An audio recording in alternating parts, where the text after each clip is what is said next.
Hello friends, welcome to my YouTube channel village ಮಾಧ್ಯಮ. ನಾನು ನಿಮ್ಮ ಶ್ರೀಧರ ಕೇಟಿ.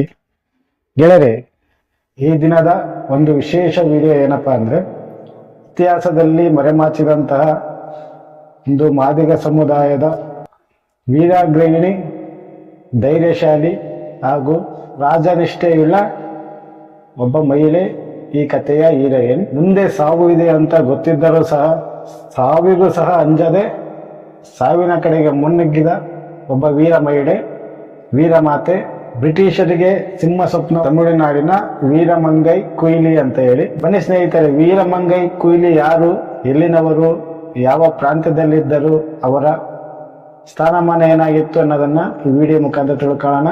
ಫ್ರೆಂಡ್ಸ್, ಈ ವಿಡಿಯೋ ಇಷ್ಟ ಆದರೆ ಲೈಕ್ ಮಾಡಿ, ಶೇರ್ ಮಾಡಿ ಮತ್ತು ಸಬ್ಸ್ಕ್ರೈಬ್ ಮಾಡಿ. ಮಿಸ್ ಮಾಡದೆ ಕೊನೆಯವರೆಗೂ ನೋಡಿ. ಈ ವೀರಮಂಗೈ ಕೊರಮಾಚಿದಂಥ ಇತಿಹಾಸವನ್ನು ತಿಳಿದುಕೊಳ್ಳಿ. Thank you very much. ಮೊದಲನೆಯದಾಗಿ ಹೇಳಬೇಕಂದ್ರೆ, ಈ ದಿನ ವರ್ಲ್ಡ್ ವುಮೆನ್ಸ್ ಡೇ, ಮಹಿಳಾ ದಿನದ ಅಂಗವಾಗಿ ಈ ಇಬ್ಬರು ವೀರ ಮಹಿಳೆಯರನ್ನು ನೆನೆಸಿಕೊಂಡು ಮಹಿಳೆಯರಿಗೆ ಈ ವಿಡಿಯೋ ಸಮರ್ಪಣೆ ಮಾಡುತ್ತೇನೆ. ಮೊದಲನೆಯದಾಗಿ ರಾಣಿ ವೇಲು ನಾಚಿಯರ್, ಎರಡನೇದಾಗಿ ವೀರಮಂಗೈ ಕುಯ್ಲಿ. ಅಕ್ಷರ ಎದೆನಡುಗಿಸಿದ್ದ ವೀರಮಂಗೈ ಕುಯ್ಲಿ ಈ ಒಬ್ಬ ಹೆಣ್ಣು ಧೈರ್ಯದಿಂದ ಹೋರಾಡಿದ ತನ್ನ ಸಾವನ್ನು ತಂದುಕೊಂಡ ಈ ಮಹಿಳೆಯ ಬಗ್ಗೆ ನೋಡೋಣ. ಅದಕ್ಕಿಂತ ಮುಂಚೆ ನಿಮಗೆ ಒಂದು ಪ್ರಶ್ನೆ ಕೇಳೋದಾದರೆ, ಭಾರತ ಸ್ವಾತಂತ್ರ್ಯ ಸಂಗ್ರಾಮದಲ್ಲಿ ಹೋರಾಡಿದಂಥ ಕೆಲವೊಬ್ಬರ ಹೆಸರು ಹೇಳಿ ಅಂತ ನಾನು ನಿಮಗೆ ಕೇಳಿದರೆ, ನಿಮಗೆ ನೆನಪಾಗೋದು ಒಬ್ಬ ರಾಜರು ಅಥವಾ ಪುರುಷ ನಾಯಕರು ಮಾತ್ರ ನೆನಪಾಗುತ್ತಾರೆ. ಅದನ್ನು ಬಿಟ್ಟರೆ ಒಂದೆರಡು ಮಹಿಳೆ ಹೆಸರು ಮಾತ್ರ ನೆನಪಾಗುತ್ತದೆ. ಇಲ್ಲಿ ಅಪ್ಪಿತಪ್ಪಿಯೂ ಒಬ್ಬ ಜನ ಸಾಮಾನ್ಯ ನೆನಪಾಗೋದಿಲ್ಲ ಮತ್ತು ಕೆಳ ಸಮುದಾಯದ ಸ್ವತಂತ್ರ ಹೋರಾಟಗಾರರ ಹೆಸರು ನಮಗೆ ನೆನಪಾಗುವುದೇ ಇಲ್ಲ. ಯಾಕೆಂದರೆ ನಾವೆಲ್ಲರೂ ಕಲಿತಿರುವ ಇತಿಹಾಸ ಪುಟಗಳಲ್ಲಿ ಇವರ ದಾಖಲೆಗಳೇ ಇಲ್ಲ, ಉಲ್ಲೇಖಗಳಂತೂ ಇಲ್ಲವೇ ಇಲ್ಲ. ಈ ಇತಿಹಾಸದ ಚರಿತ್ರೆಯ ದಾಖಲೆಗಳೇ ಹಾಗೆ. ಅದು ಪ್ರಸ್ತುತ ಕಾಲಘಟ್ಟದಲ್ಲಿ ಮುಂಚೂಣಿಯಲ್ಲಿ ನಿಂತವರ ಹೆಸರನ್ನು ಮಾತ್ರ ಜತನವಾಗಿ ನೆನಪಿಟ್ಟುಕೊಳ್ಳುತ್ತದೆ. ಆದರೆ ಈ ಮುಂಚೂಣಿಯಲ್ಲಿ ನಿಂತವರು ಯಾರೇ ಆಗಿರಲು, ಅವರು ಗೆಲ್ಲಲು ಕಾರಣವಾದ ಕೆಲವೊಂದು ಜೀವಗಳನ್ನು ನಿರ್ದಯದಿಂದ ದೂರ ಉಳಿಸುತ್ತದೆ. ಹೀಗೆ ಚರಿತ್ರೆಯ ಪುಟಗಳಿಂದಲೇ ಅಳಿಸಿ ಹೋದ ವೀರ ಮಹಿಳೆಯರನ್ನು ಹುಡುಕುತ್ತಾ ಹೋದರೆ ಲೆಕ್ಕಕ್ಕೆ ಸಿಗದಷ್ಟು ವೀರ ಚರಿತ್ರೆಗಳು ನಮಗೆ ಸಿಗುತ್ತವೆ.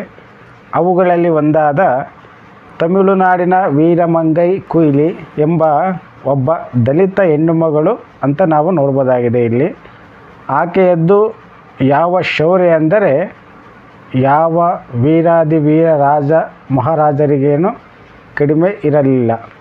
ಇದು 17ನೇ ಶತಮಾನದ ಅವತ್ತಿಗೆ ರೈತ ಕೂಲಿಗಳ ಮಗಳಾಗಿ ಹುಟ್ಟಿದಾಕೆ ಈ ವೀರಮಂಗೈ ಕುಯ್ಲಿ.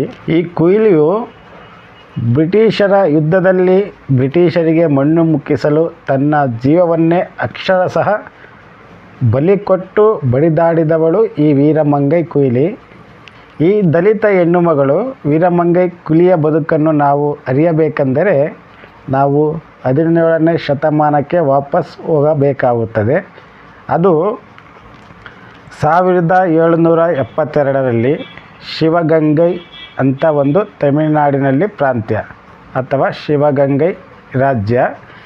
ಈ ರಾಜ್ಯವನ್ನು ಮುತ್ತು ಒಡುಗನಾಥ ತೇವರ್ ಅನ್ನುವ ಒಬ್ಬ ದ್ರಾವಿಡ ರಾಜ ಆಳುತ್ತಿದ್ದ ಕಾಲ ಅದು. ಇಂಗ್ಲೀಷರು ಮತ್ತು ಆರ್ಕಾಟ್ ನವಾಬರು ಇಬ್ಬರು ಒಟ್ಟಿಗೆ ಸೇರಿ ಶಿವಗಂಗೈ ಪ್ರಾಂತ್ಯವನ್ನು ದಾಳಿ ಮಾಡಿ ಅಲ್ಲಿನ ರಾಜನಾದ ಮುತ್ತು ಒಡುಗನಾಥ ತೇವರ್ ಅನ್ನು ಕೊಲ್ಲುತ್ತಾರೆ.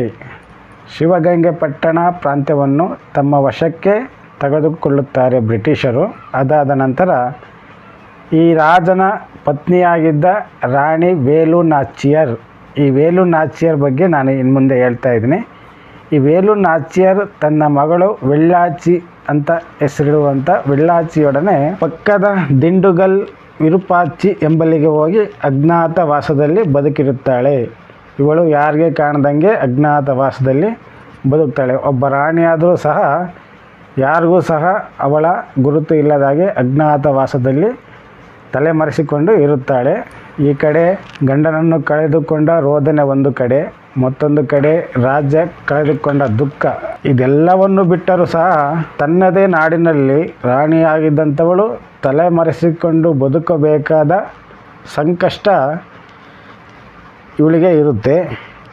ಇದೆಲ್ಲದರಿಂದ ಖುದ್ದು ಹೋದ ರಾಣಿ ವೇಲು ನಾಚಿಯರ್ ಬ್ರಿಟಿಷ್ ಮತ್ತು ಅರ್ಕಾಟ್ ನವಾಬರ ಮೇಲೆ ಸೇಡನ್ನು ತೀರಿಸಿಕೊಂಡು ತನ್ನ ರಾಜ್ಯ ವಾಪಸ್ ಪಡೆಯಲು ಶುರುವಿಡುತ್ತಾಳೆ. ಈ ಒಂದು ಮಹಿಳೆ ರಾಣಿ ವೇಲು ನಾಚಿಯರ್ ಅಜ್ಞಾತವಾಸದಲ್ಲಿದ್ದುಕೊಂಡೇ ಮಹಿಳೆಯರ ಒಂದು ಸೈನ್ಯವನ್ನು ಕಟ್ಟುತ್ತಾಳೆ. ಅವರಿಗೆ ಯುದ್ಧ ಯಾವ ರೀತಿ ಮಾಡಬೇಕಂತ ಯುದ್ಧ ಕಲೆಯನ್ನು ಸಹ ಕಲಿಸಿಕೊಡುತ್ತಾಳೆ.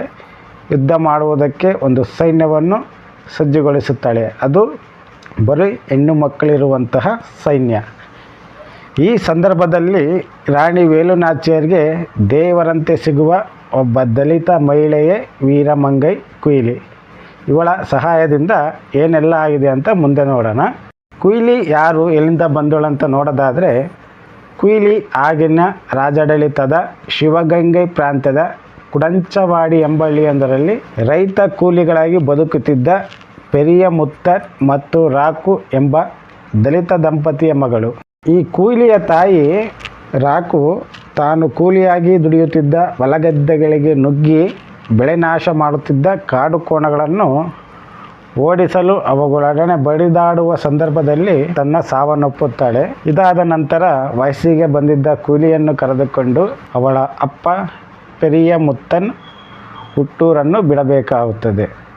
ತನ್ನ ಹುಟ್ಟೂರನ್ನು ಬಿಟ್ಟು ಶಿವಗಂಗೈ ಪಟ್ಟಣಕ್ಕೆ ಬರುತ್ತಾನೆ. ಅಲ್ಲಿ ಅದಾಗಲೇ ರಾಜ್ಯವನ್ನು ಪಡೆಯಲು ಹರಸಾಹಸ ಪಡುತ್ತಿದ್ದ ರಾಣಿ ವೇಲು ನಾಚಿಯರ್ಗಳ ಗೂಢಚಾರಿಯಾಗಿ ಕುಯಿಲಿಯ ತಂದೆ ಸೇರಿಕೊಳ್ಳುತ್ತಾನೆ. ಇವನ ಕೆಲಸ ಏನಪ್ಪ ಅಂದರೆ, ನವಾಬರು ಮತ್ತು ಬ್ರಿಟಿಷರ ಸೈನ್ಯದ ಬಗ್ಗೆ ಇಂಚಿಂಚು ಮಾಹಿತಿಯನ್ನು ಕಲೆ ಹಾಕಿಕೊಂಡು ಬಂದು ರಾಣಿಗೆ ಹೇಳುವುದೇ ಇವರ ಕೆಲಸ. ಈ ಸಂದರ್ಭದಲ್ಲಿ ಕುಯಿಲಿಯು ರಾಣಿಯ ಸಂಪರ್ಕಕ್ಕೆ ಬರುತ್ತಾಳೆ. ಅದು ಹೇಗೆ ಬರುತ್ತಾಳಂದರೆ, ಈ ವೇಲು ನಾಚಿಯರ್ ರಾಣಿನ ಕೊಲ್ಲಬೇಕು ಅಂತೇಳಿ ನವಾಬರು ಮತ್ತು ಬ್ರಿಟಿಷರು ಸಂಚನ್ನು ಓಡಿಸುತ್ತಿರುತ್ತಾರೆ. ಪ್ರತಿ ಸಂದರ್ಭದಲ್ಲೂ ಸಹ ರಾಣಿ ವೇಲು ನಾಚಿಯರ್ನ ಕೊಲ್ಲೇಬೇಕು ಅಂತ ಪ್ರಯತ್ನಕ್ಕೆ ಕೈ ಹಾಕುತ್ತಾರೆ.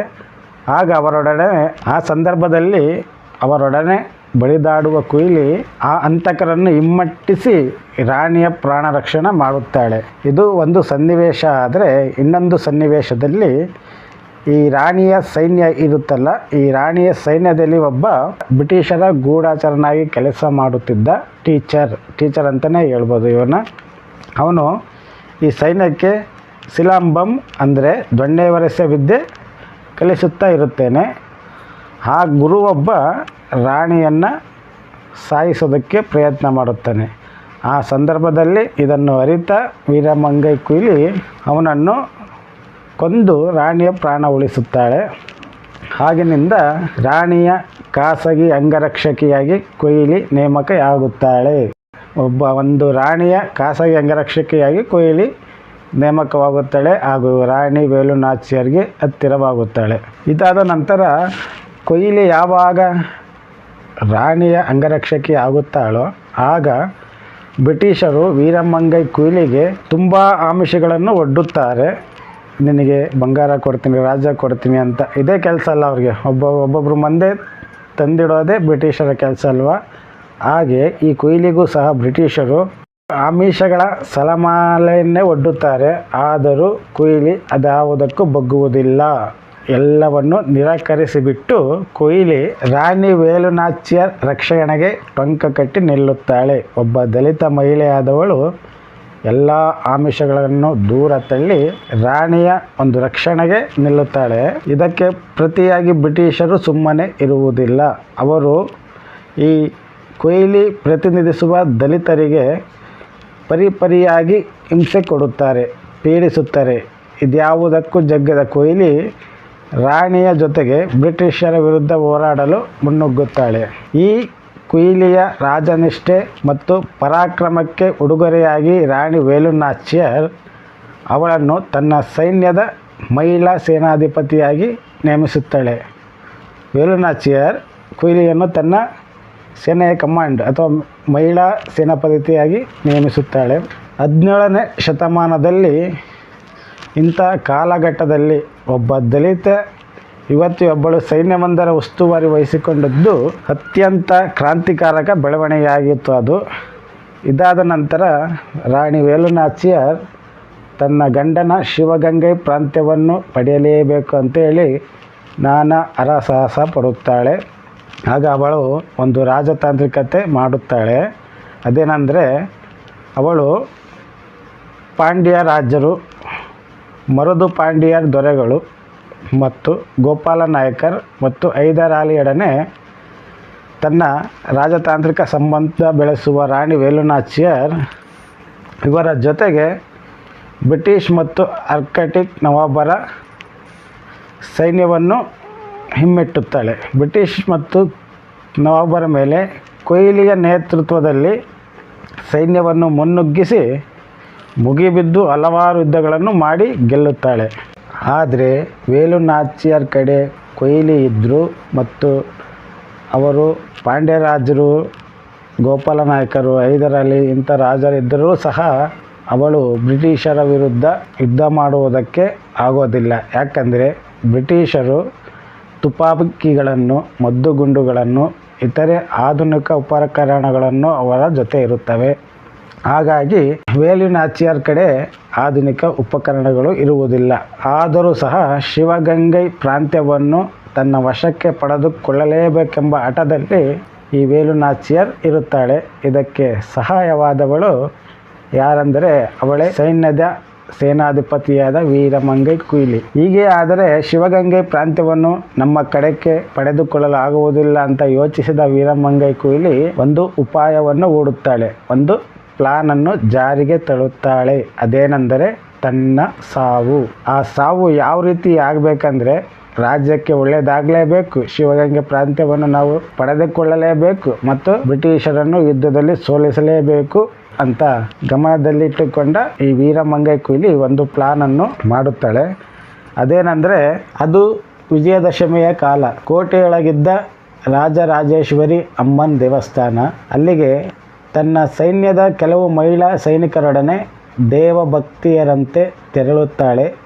ಹೋಗುವಾಗ ಹೂವಿನ ಬುಟ್ಟಿ, ಹಣ್ಣಿನ ಬುಟ್ಟಿ, ತುಪ್ಪದ ಡಬ್ಬಿ, ಎಣ್ಣೆ ದೀಪಗಳನ್ನು ಮತ್ತು ದೇವರ ಪೂಜೆಯ ನೆಪದಲ್ಲಿ ದೇವಾಲಯದೊಳಗೆ ತೆಗೆದುಕೊಂಡು ಹೋಗುವಲ್ಲಿ ಕೊಹ್ಲಿ ಯಶಸ್ವಿಯಾಗುತ್ತಾಳೆ.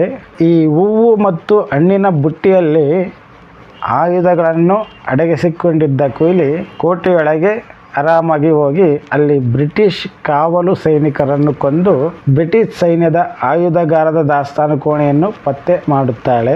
ತದನಂತರ ತಂದಿದ್ದ ತುಪ್ಪ ಮತ್ತು ಎಣ್ಣೆಯನ್ನು ತನ್ನ ದೇಹದ ಮೇಲೆ ಸುರಿದುಕೊಳ್ಳುವ ಕೊಹ್ಲಿ ತನ್ನ ಮೈಗೆ ಬೆಂಕಿ ಹಚ್ಚಿಕೊಂಡು ಬ್ರಿಟಿಷರ ಆಯುಧಗಾರದಲ್ಲಿದ್ದ ಮದ್ದು ಗುಂಡು ಬಂದೂಕುಗಳ ದಾಸ್ತಾನು ಕೊಹ್ಲಿಯೊಡನೆ ಸುಟ್ಟು ಭಸ್ಮವಾಗುತ್ತದೆ. ಅವರ ಮದ್ದು ಗುಂಡು ಬಂದೂಕುಗಳು, ಆಧುನಿಕ ಉಪಕರಣಗಳು ಎಲ್ಲವನ್ನು ಕೊಹ್ಲಿಯ ಜೊತೆಗೆ ಎಲ್ಲ ಸಂಪೂರ್ಣ ನಾಶವಾಗುತ್ತದೆ.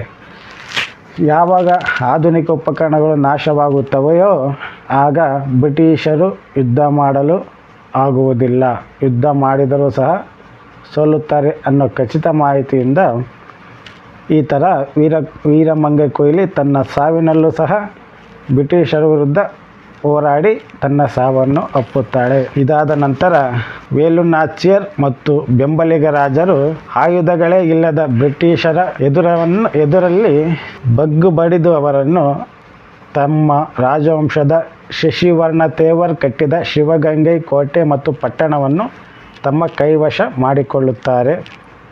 ಆದರೆ ಈ ದಲಿತ ಸೇನಾಧಿಪತಿ ಕೊಹ್ಲಿಯ ಹುತಾತ್ಮ ನಡೆಯೊಂದು ನಡೆಯದೇ ಹೋಗಿದ್ದರೆ ಈ ಯುದ್ಧ ಗೆಲ್ಲುವುದು ರಾಣಿಗೆ ಅಷ್ಟು ಸುಲಭದ ಕೆಲಸವಲ್ಲ, ಅದು ಸಾಧ್ಯವೇ ಇರಲಿಲ್ಲ. ಈ ಮೂಲಕ ಕೊಹ್ಲಿಯನ್ನು ವೀರಮಂಗೈ ಕೊಹ್ಲಿ ಅಂತ ತಮಿಳುನಾಡಿನಲ್ಲಿ ಕರೆಯುತ್ತಾರೆ. ವೀರಮಂಗೈ ಎಂದರೆ ವೀರ ಮಹಿಳೆ ಕೊಹ್ಲಿ ಅಂತ ಹೇಳಿ. ಈ ಕೊಹ್ಲಿಯ ಮರಣದಿಂದ ರಾಜ್ಯವನ್ನು ವಾಪಸ್ ಪಡೆದ ವೇಲು ನಾಚಿಯಾರ್ ನಂತರ ದಶಕಗಳ ಕಾಲ ಶಿವಗಂಗೈ ಪ್ರಾಂತ್ಯವನ್ನು ಆಳುತ್ತಾಳೆ. ತದನಂತರ 1996ರಲ್ಲಿ ಮೃತಪಡುತ್ತಾಳೆ. ಆಕೆಯ ಸಾವಿನ ಶತಮಾನಗಳ ನಂತರ ಭಾರತ ಸರ್ಕಾರ ವೇಲು ನಾಚಿಯಾರ್ ಶಿವಗಂಗೆ ಪ್ರಾಂತ್ಯವನ್ನು ಪಡೆದುಕೊಂಡು ರಾಜ್ಯ ಆಳಿದಿ. ಮತ್ತೆ ಅವಳು ದೈವಾಧೀನನಾದ ನಂತರವೂ ಸಹ ಕೊಹ್ಲಿಯ ತ್ಯಾಗ ಬಲಿದಾನ ಯಾರ ಗಮನಕ್ಕೂ ಬರದೆ ಚರಿತ್ರೆಯ ಮೂಲೆಯೊಂದರಲ್ಲಿ ಹಾಗೆಯೇ ಉಳಿಯುತ್ತದೆ. ಈ ವೀರಮಂಗೈ ಕೊಹ್ಲಿಯ ನೆನಪಿಗಾಗಿ ಅಲ್ಲಿ ತಮಿಳುನಾಡಿನಲ್ಲಿ ಒಂದು ಸ್ಮರಣಾರ್ಥಕವನ್ನು ಕಟ್ಟಿಸಿದ್ದಾರೆ. ಹಾಗೂ ಪ್ರತಿ ಜನವರಿ 3ನೇ ತಾರೀಕು ಬೆಂಕಿಯ ಚೆಂಡು ಕೊಹ್ಲಿ ಅವರ ಜಯಂತ್ಯೋತ್ಸವದ ದಿನವಾದ ಇಂದು ವಿಶೇಷವಾಗಿ ವೀರ ಹುತಾತ್ಮ ಮಹಿಳೆ ಕೊಹ್ಲಿಯರನ್ನು ಸ್ಮರಿಸುತ್ತಾರೆ, ಎಂದಿಗೂ ಸಹ ಸ್ಮರಿಸುತ್ತಾರೆ. ಫ್ರೆಂಡ್ಸ್, ನೋಡಿದ್ರಲ್ಲ ಈ ವಿಡಿಯೋ ವೀರಮಂಗೈ ಕೊಹ್ಲಿಯ ಸಾಹಸವನ್ನು. ಈ ವಿಡಿಯೋ ಇಷ್ಟ ಆದರೆ ಲೈಕ್ ಮಾಡಿ, ಶೇರ್ ಮಾಡಿ ಮತ್ತು ಕಾಮೆಂಟ್ ಮಾಡಿ. ಥ್ಯಾಂಕ್ ಯು ವೆರಿ ಮಚ್ ಈ ವಿಡಿಯೋ ನೋಡಿದ್ದಕ್ಕಾಗಿ.